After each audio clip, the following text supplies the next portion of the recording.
अस्सलामुअलैकुम दोस्तों, welcome back to our channel find Urdu. Angiography.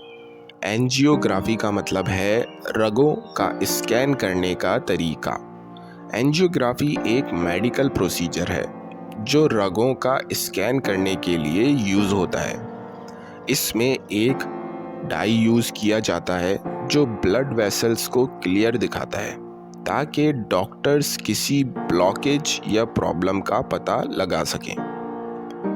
The doctor recommended angiography for accurate diagnosis. Doctor ने सही तशखीस के लिए एंजियोग्राफी की सिफारिश की।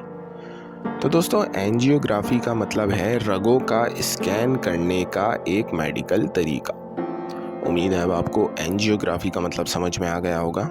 मिलते हैं नेक्स्ट वीडियो में। शुक्रिया।